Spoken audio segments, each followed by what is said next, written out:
Assalamualaikum warahmatullahi wabarakatuh. Salam kesadaran Indonesia. Apakah Anda pernah melihat buku ini? Atau pernah memegang buku ini? Yang sudah memegang, apakah sudah membaca buku ini? Yang sudah membaca, apakah sudah mempraktekkan inti dari buku ini? Nah, silakan boleh komen ya. Ini saya ingin ikut berkontribusi, terutama buat kampus, sekolah atau kampus perguruan tinggi ya. Bagaimana program mahasiswa barunya ini mempraktekkan 21 hari. Ini jos banget. Mahasiswa barunya harus ikut program 21 hari. Programnya dikhususkan sehingga habit-habit lama itu akan berganti dengan habit baru dalam 21 hari. Karena kan mahasiswa baru itu dari SMA, dari Alia, dari sekolah yang sebelumnya punya milieu berbeda, punya wawasan berbeda, tiba-tiba masuk dunia kampus yang sama.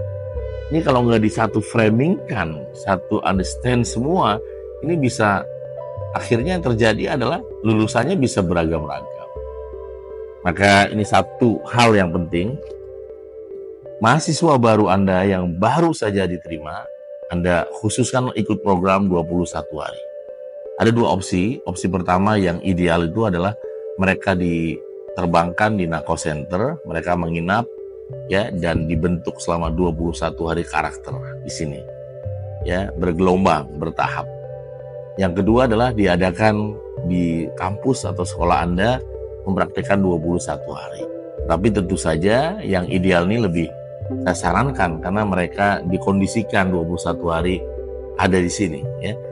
Tapi buat Anda yang memang kesulitan karena faktor SDM yang tidak banyak dan sebagainya, maka kita siasatin programnya adalah di kampus tersebut selama tidak sampai 21 hari. Tetapi coachingnya sampai 21 hari. Nah, kalau di Nako Center betul-betul selama 21 hari mempraktekkan habit-habit baru dalam buku 21 Days to be Transhuman. Misalkan salah satu problem dari mahasiswa-mahasiswi yang skripsi itu kepending atau lama atau belum lulus, salah satunya udah kita tahu kan, hanya faktor sederhana kok. Kadang-kadang tidurnya bangun siang. Lihat, bangun siang ini berdampak kepada malas sudah nanggung ke zuhur, asar dan sebagainya kan. Kenapa bisa bangun siang? Karena memang dia tidurnya juga malam menjelang subuh. Nah, pembiasaan ini nggak mudah, teman. Mengubah dari bangun siang ke bangun pagi itu nggak mudah. Ya, karena perubahan menurut buku ini dibutuhkan 3M. M pertama adalah mentor. Ada yang membimbing secara aktif dan tulus bahwa peserta ini bisa berubah. Kalau di kampus kan sebatas knowledge. Oke, dosen atau pemimpin kampus menyampaikan, tapi apakah dia akan mendampingi? Jawabannya belum tentu kan.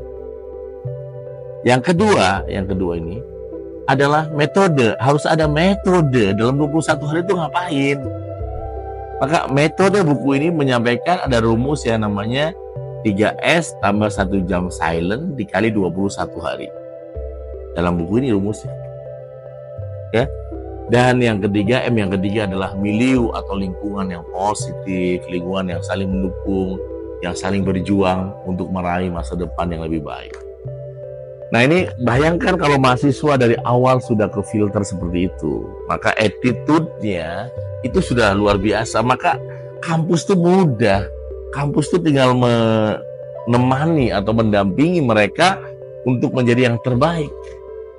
Tapi kalau kita nggak menseleksi, nggak mencampurkan warnanya dengan warna Seven Awareness, warna bawaan mahasiswa ketika dia SMA, ketika di Alia, ketika di paket, ini bisa mempengaruhi mindset mereka sampai di akhir. Saya pernah diminta oleh sebuah kampus, ya, bagaimana para mahasiswa yang lulusnya terlambat di coaching. Ya, ada sekitar 100 orang lah. Dan ternyata mereka ketika menemukan kekuatan dari 21 hari, mereka bisa. Nah, setelah 21 hari itu mereka akan automatically mempraktekkan di rumah. Contoh yang sederhana tadi adalah bangun pagi ya, yang sebelumnya bangun siang. Ini mahasiswa kan sering terjadi di antara mahasiswa itu. Nah, ini peran Warek ya di bekerja sama kemahasiswaan sangat kami dukung dimanapun Anda kampusnya. Kita buat bagaimana 21 hari mereka memiliki konsistensi, istiqomah, fokus, mindfulness untuk menjadi manusia-manusia di atas rata-rata. Assalamualaikum warahmatullahi wabarakatuh.